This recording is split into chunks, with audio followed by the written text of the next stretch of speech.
Baik, hari ini saya akan menyampaikan firman Tuhan, berbuah bagi Allah. Kita cuma punya dua pilihan. Kita mau berbuah bagi Allah atau berbuah bagi dosa. Filipi 1 ayat 22a, Rasul Paulus mengatakan begini.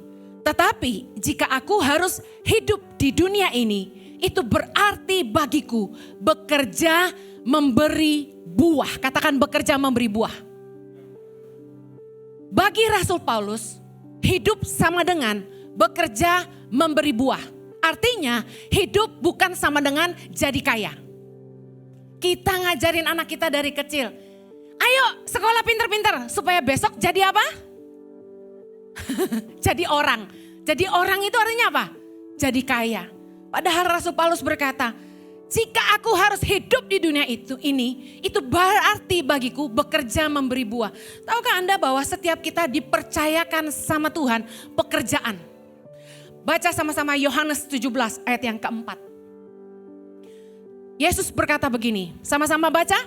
Aku telah mempermuliakan engkau di bumi dengan jalan menyelesaikan pekerjaan yang engkau berikan kepadaku untuk melakukannya. Lihat Yesus bilang apa? Di hari-hari hidupnya, dia mengerjakan pekerjaan yang dipercayakan Bapa kepadanya. Dan dikatakan bahwa aku telah mempermuliakan engkau di bumi dengan menyelesaikan pekerjaan yang kau berikan kepadaku untuk melakukannya. Rupanya saudara yang rindu hidupmu mempermuliakan Tuhan, angkat tangan. Dengar baik, setiap kita dipercaya Bapa suatu pekerjaan yang baik yang harus kita kerjakan selama kita hidup di dunia. Amen. Alihkan fokusmu, hidup bukan untuk jadi kaya. Tapi hidup ini berbuah bagi Allah. Amen. Banyak saudara yang tahu hidupmu milik Tuhan. Hidup ini milik Allah. Maka berbuahlah bagi Dia. Yohanes 15 ayat 16 berkata, bukan kamu yang memilih aku, kata Tuhan. Yesus berkata, tetapi akulah yang memilih kamu dan aku telah menetapkan kamu, baca sama-sama, supaya kamu pergi dan menghasilkan buah dan buahmu itu tetap, supaya apa yang kamu minta kepada Bapa dalam namaku diberikannya kepadamu. Seringkali kita doa seolah-olah Tuhan tidak jawab, betul? Ada gak doa-doa kita yang tidak dijawab Tuhan? Banyak. Yesus kasih tahu kita, apa yang harus kita lakukan supaya doa kita dijawab Tuhan adalah ini. Supaya kita pergi menghasilkan buah dan buah itu tetap. Kalau hidupmu berbuah bagi Allah, maka kasih karunia Tuhan akan menyertai hidupmu. Maka Tuhan akan memberkati kamu. Tuhan akan mengabulkan kerinduan hatimu. Saya sama suami, dulu kami kerja setengah mati. Sebelum kami ikut panggilan Tuhan dalam hidup kami. Kayaknya hidup itu berat, kerja mati-matian. Kami berhasil, kami diberkati, bisa beli rumah mewah, bisa hidup mewah. Tetapi capek. Saya ingat suami saya kelelahan, kurang tidur terus. Tetapi ketika kami menjawab panggilan Tuhan dalam hidup kami, dengar baik. Kebaikan Tuhan dan kemurahan Tuhan menyertai hidup kami. Bahkan kami tidak kejar berkat, berkat mengejar kami. Berapa banyak saudara yang rindu dikejar berkat? Hiduplah mengerjakan kehendak Tuhan dalam hidupmu. Saya ingin cerita tentang pohon ara, Matius 21. Judul perikopnya, Yesus mengutuk pohon ara. Ayat 18, pada pagi-pagi hari dalam perjalanannya kembali ke kota, Yesus merasa lapar. Membuktikan dia manusia, amin. 19, dekat jalan ia melihat pohon ara lalu pergi ke situ. Tetapi ia tidak mendapat apa-apa pada pohon itu selain daun-daun saja. Katanya kepada pohon itu, engkau tidak akan berbuah lagi selama-lamanya. Dan seketika itu juga keringlah pohon ara itu. Lihat betapa ucapan Kristus penuh kuasa membuktikan dia 100% Allah. Satu cerita ini membuktikan dia 100% manusia karena dia bisa lapar. Tapi dia juga 100% anak Allah, katakan amin. Nah, waktu anak saya baca kisah ini, Yesus mengutuk pohon ara. Dia bilang gini, Mami, what a joke. Wow, what a behavior. Jesus has such a temper. Artinya gini, Wow, Yesus itu emosian sekali gitu. Dia lapar, dia pengen makan, gak ada, dia kutuk, mati dia bilang. Bagi banyak orang Kristen, ayat ini jadi kontradiksi, betul? Karena di ayat inilah satu-satunya pertama kali saya baca, Yesus menggunakan kuasanya untuk membinasakan. Gak ada ayat lain yang Yesus pakai kuasanya untuk membinasakan, betul? Hanya tentang pohon ara ini. Kenapa begitu? Apakah Yesus kejam? Lah kan kalau kita ke pohon, kita lihat banyak daun, kita mendekati sebuah pohon, lalu tidak ada buahnya, kita marah gak? Enggak, kita bilang apa? Belum musimnya. Apakah Yesus kejam karena pohon ara ini tidak berbuah pada musimnya? Dengar, saya minta multimedia tayangkan gambar supaya ngerti ya. Di Israel, pohon ara biasanya itu baru berbuah setelah daun-daunnya muncul kembali, ada musim semi ya. Nah, ada yang namanya buah pendahuluan atau buah awal yang dalam bahasa Ibrani disebut takash atau breba. Yang harusnya muncul bersamaan dengan berseminya pucuk pohon ara. Seperti di gambar ini. Harusnya buah awal yaitu breba itu muncul bersama-sama dengan pucuk daun pohon ara. Meskipun rasanya tidak sebaik pohon ara yang muncul kemudian, tapi masih bisa dimakan. Kalau Anda pernah ke Israel atau ke Turki, itu banyak sekali buah ara yang dikeringkan. Rasanya manis sekali, enak banget. Ada yang mau titip saya? Nah, dengar baik. Kenapa Yesus marah? Karena gini, jika buah awal ini tidak muncul, padahal daunnya sudah lebat sekali, kemungkinan besar pohon ara itu tidak akan pernah berbuah selamanya. Karena harusnya dia sudah berbuah bersama pucuk daun. Bisa mengerti? Jadi kalau dia tidak berbuah, tidak punya breba atau buah awal, kemungkinan terbesar pohon itu mandul. Dia tidak akan pernah berbuah, karena itulah dia dikutuk Tuhan. Tapi saya percaya perikop ini mengajarkan banyak hal buat kita. Bahwa Tuhan ingin kita berbuah, katakan amin. Kisah Yesus mengutuk pohon ara ini diterjemahkan oleh banyak hamba Tuhan dengan cara yang berbeda. Saya ingin bagikan dua hal aja. Yang pertama, menggambarkan tentang banyak orang-orang percaya, orang Kristen yang berdaun lebat, kelihatan hebat, sombong rohani, tapi hidupnya gak berbuah. Kita seringkali kecewa sama orang Kristen, mungkin pendeta, yang kelihatannya luar biasa, keren, diurapi, jemaatnya banyak, tapi kelakuannya nol besar. Yang paling tahu orang-orang terdekatnya. Sampai ada bahasa gini, mendingan jangan tahu dapurnya gereja deh. Asing gak bahasa itu? Dengar baik, saya pengen ngomong gini, jangan menghakimi. Tanggung jawab kita masing-masing sama Tuhan. Amen. Waktu kita nunjuk orang lain, kita gak lebih benar dari dia. Amen. Karena budaya tidak menghakimi, saya ingin tanamkan di Ici. Nah, tetapi inilah yang Yesus maksud ketika kita hanya kelihatan berdaun lebat, hebat, luar biasa, tapi kita tidak berbuah. Bicara soal apa? Pohon ara yang berdaun lebat juga merupakan lambang kenyamanan dan kesombongan. Pelajaran penting. Hidup ini bukan hanya untuk jadi kaya, tapi jadi berguna bagi sesama. Katakan amin. Jangan jadi kaya tapi gak guna. Yesus memberi cerita tentang orang kaya yang bodoh dan tamak. Orang-orang yang hanya memperkaya dirinya sendiri.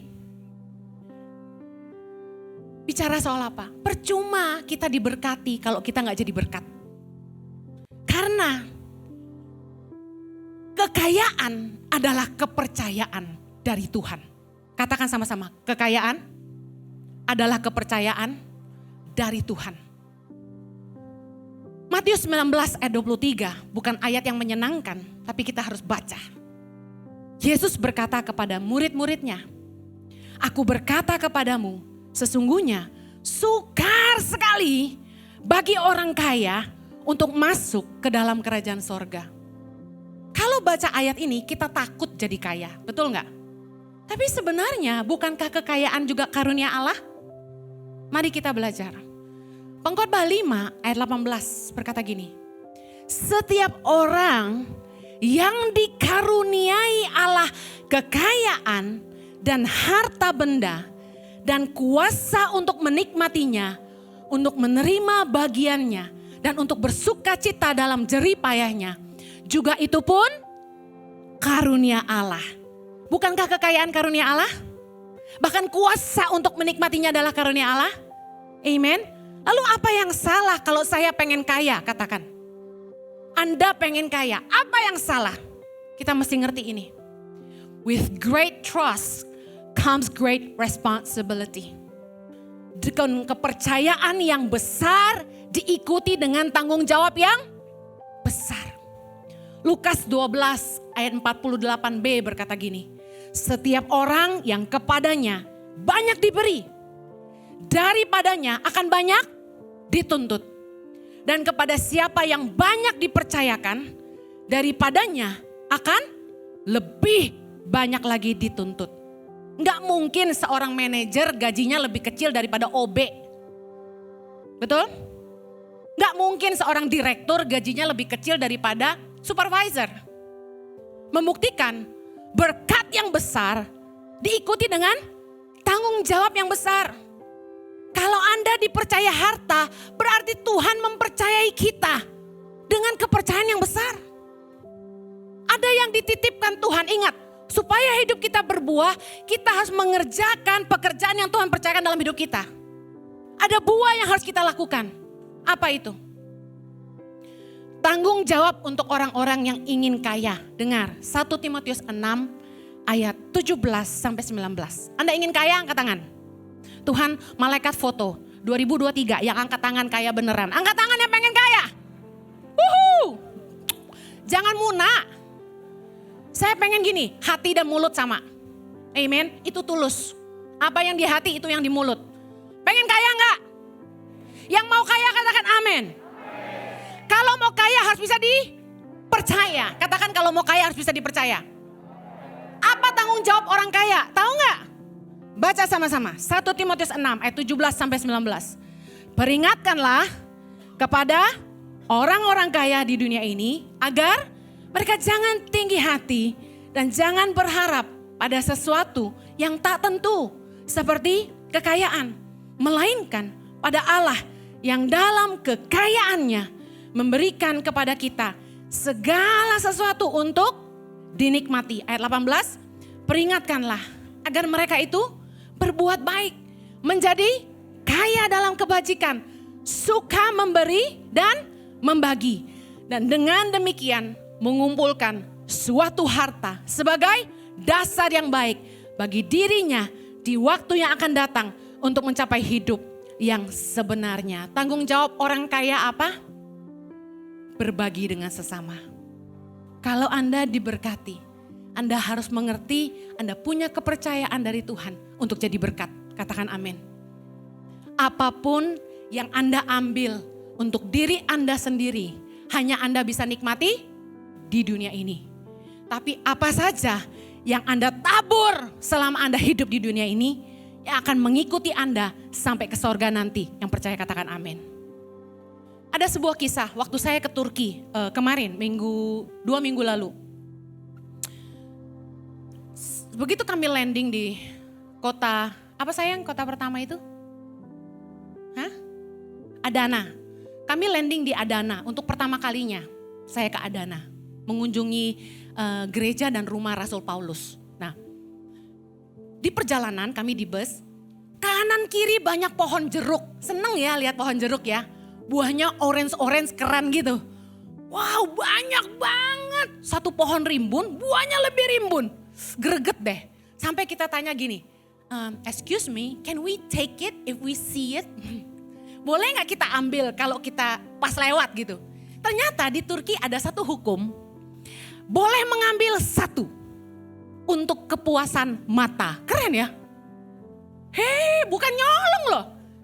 aturannya kalau Anda lihat buah jeruk di pinggir jalan, secara aturan Anda boleh ambil satu.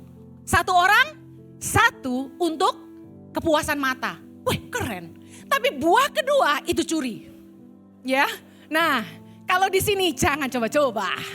Ya. Nah, yang saya heran gini. Di bawah pohon itu banyak buah jeruk yang jatuh ke tanah.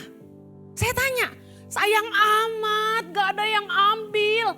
Saking kebanyakan sampai dibuang-buang. Saya bilang gitu, lah jeruk kan mahal di sini, betul gak? Navel gitu, ampun deh. Felix seneng banget makan jeruk navel ya.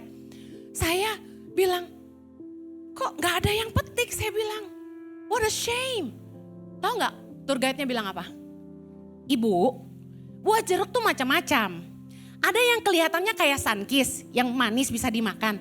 Tapi sebenarnya ada yang seperti lemon. Asam Bu Heni. Kenapa gak ada yang petik? Buahnya asam katanya gitu. Gue udah curiga. Banyak kayak gitu kan kita. Kelihatannya menarik. Ya. Begitu dideketin. Makanya banyak orang cantik kenapa gak laku? Maaf ya. Enggak. Itu kayak tiba-tiba aja spontanitas gitu. Don't go there. Oke, don't go there. Henny. Balik. Demikianlah orang yang hidupnya kelihatan hebat, kaya raya, diberkati, pinter, keren, gagah, berwibawa, menarik, cantik. Tapi hidupnya gak berguna bagi sesama.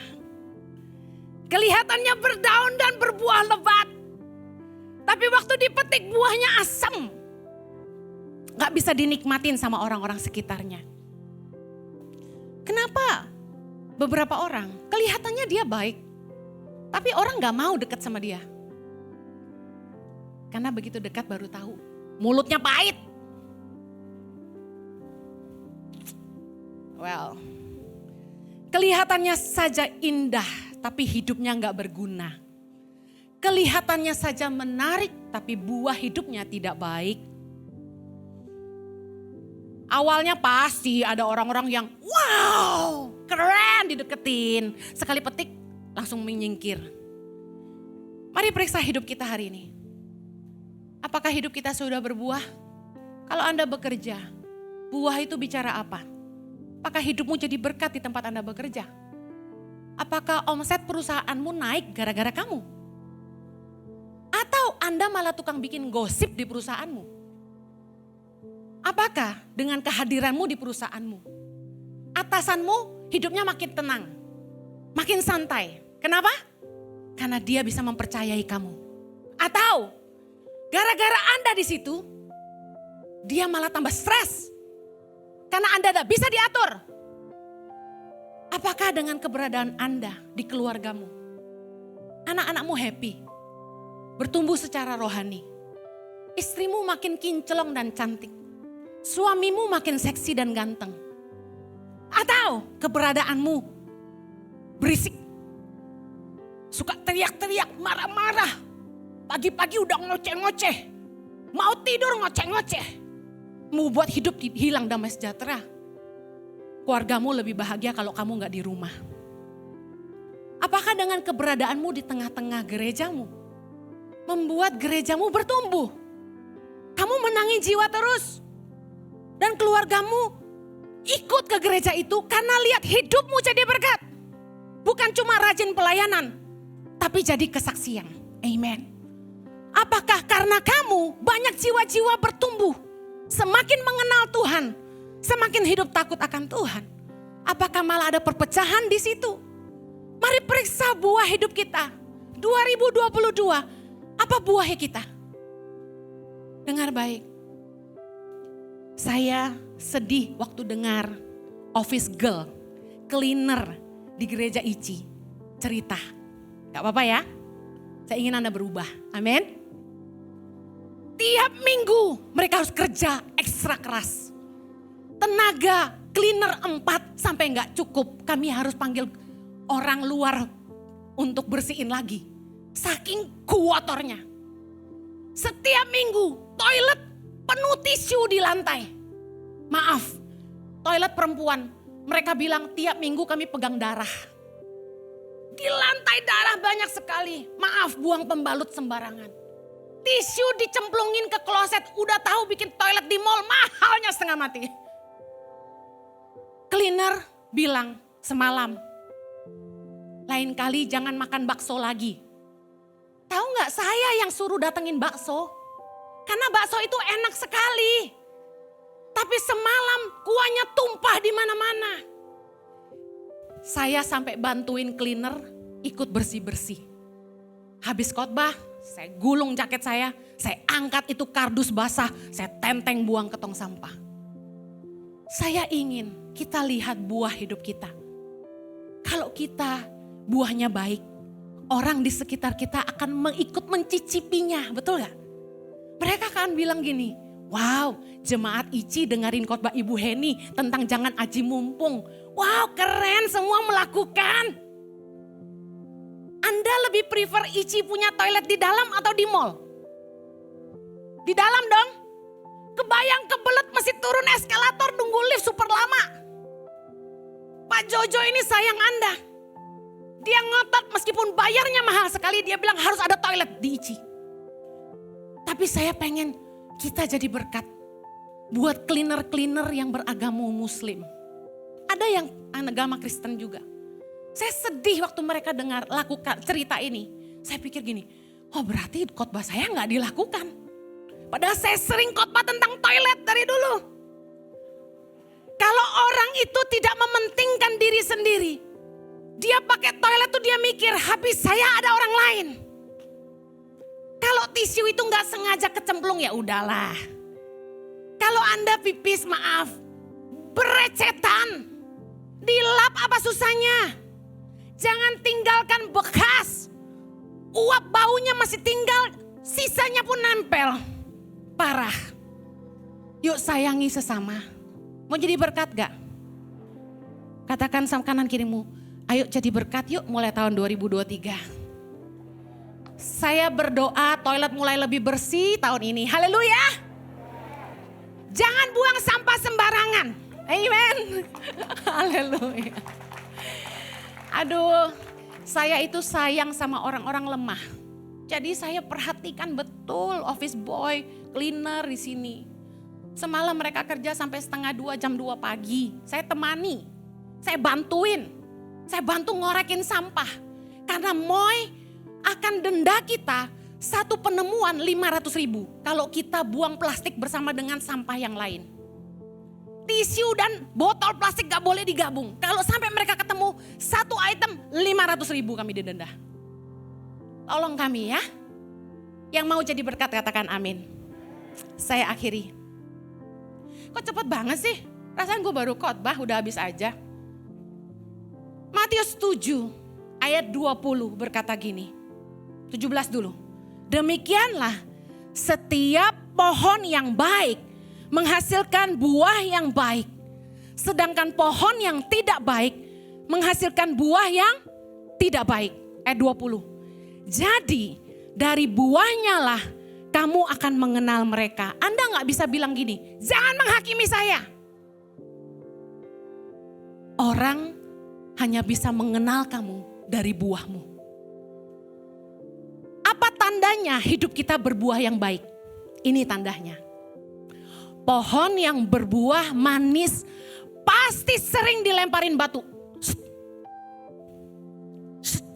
Digoyang-goyang. Biar jatuh semua pohon buah-buahnya. Betul gak? Jangan heran. Orang baik banyak yang jahatin. Karena kanan kiri baru tahu. Demikianlah orang yang hidupnya berguna, buahnya manis.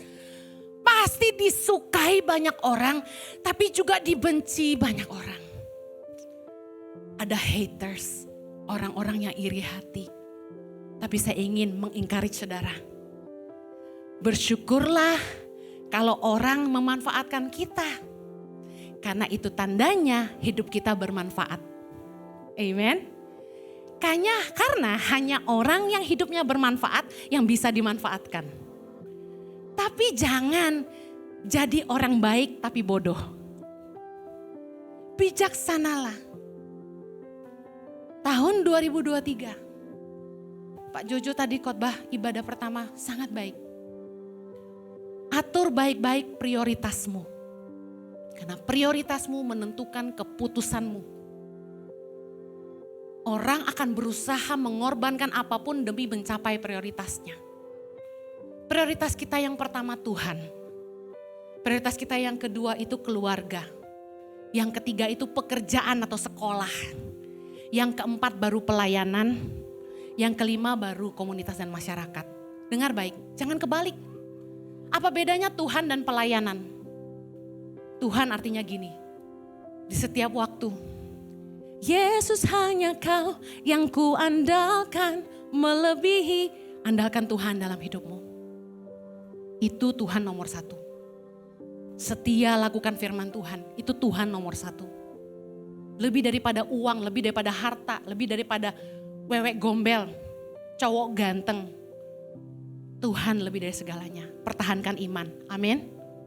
Keluarga penting. Jangan ngorbanin keluarga, tapi ngorbanin keluarga untuk nyenengin orang lain. Bahkan denger nih anak-anak cowok yang udah menikah, pria-pria yang sudah menikah. Prioritasmu adalah pasanganmu. Istri dan suami adalah prioritas pertama, bukan orang tua. Catat ini baik-baik.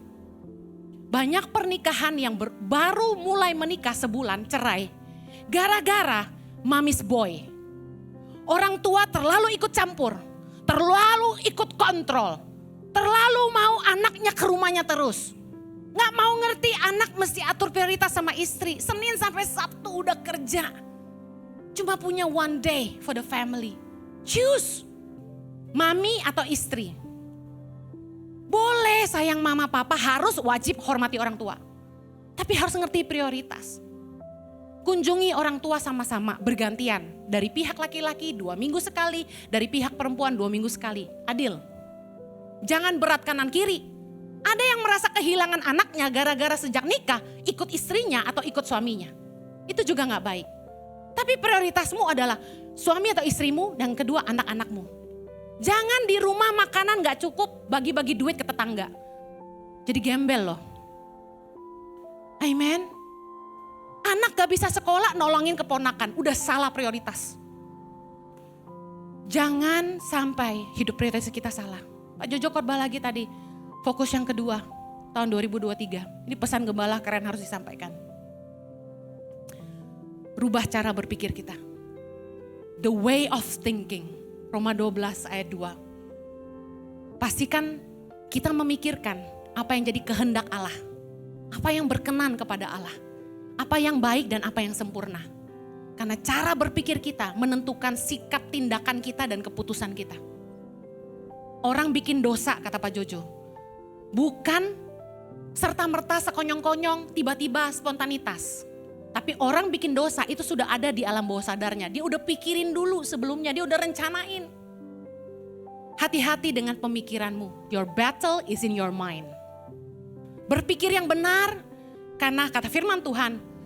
As the man thinks in his heart, so is he. Anda akan menjadi seperti yang Anda pikirkan. 2023 Anda mau jadi seperti apa? Pikir yang baik supaya masa depanmu baik. Jangan terlalu banyak dengerin berita yang bilang gini, Indonesia gelap, masa depan 2023 gelap. No, I put my hope in Christ. Aku taruh pengharapan pada Kristus. Christ in you is the hope of glory. Katakan amin. Yesus di dalam kita adalah pengharapan akan kemuliaan. Orang berkata pandemi semua susah. Justru di masa pandemi saya beriman Tuhan menyertai saya. Dan apa yang terjadi? Justru terlalu banyak kebaikan dan keajaiban Tuhan yang kami alami di masa pandemi. Yang terakhir, tadi Pak Jojo bilang, kalau Anda mau hidupmu baik di 2023, hati-hati siapa yang ada di sekelilingmu. Siapa yang bicara buat hidupmu. Siapa yang Anda kagumi. Siapa yang Anda izinkan bicara buat kamu. Ada masalah dengerin nasihat siapa. Jangan kelilingi dirimu dengan orang-orang yang tidak takut Tuhan. Udah pasti nasihatnya salah dan sesat. Kelilingi dirimu dengan orang-orang yang beriman. Yang ketika kamu lemah mereka menguatkan. Ketika kamu susah mereka menolong kamu. Bukan malah menghancurkan kamu. Hari ini mari jangan hidup sia-sia tapi berguna. Fokus kerjakan apa yang Tuhan percayakan di tanganmu. Jangan ngurusin hidup orang lain. Lari terus kerjakan apa yang Tuhan percayakan. Hari ini apa yang Tuhan percayakan di tanganmu. Fokus, lakukan itu dengan setia. Ikut Tuhan sungguh-sungguh. Efesus 5 ayat 11. Janganlah turut mengambil bagian dalam perbuatan-perbuatan kegelapan yang tidak berbuahkan apa-apa. Tetapi sebaliknya, telanjangilah perbuatan-perbuatan itu. Kita harus hidup berbuah bagi Allah, bukan bagi dosa. Mari kerjakan hidup kehendaknya dalam hidup kita. Jangan hidup bagi dosa. Jangan hanya berusaha jadi kaya, tapi berusahalah hidup berguna bagi kerajaan Allah. Demi kemuliaan namanya. Pastikan 2023 hari ini Anda mulai catat kesalahan yang Anda buat di 2002 apa dan perbaiki tahun ini. Landasi pemikiranmu dengan kebenaran firman Tuhan. Karena itu yang akan memelihara kita di sepanjang tahun ini. Amen. Saya berdoa, kasih karunia Allah, penyertaan Allah yang sempurna, perlindungannya, kasih karunia-Nya dan berkat yang melimpah tercurah bagi Anda di sepanjang tahun 2023. Yang menerimanya sama-sama kita katakan, amen. Beri kemuliaan buat Tuhan kita.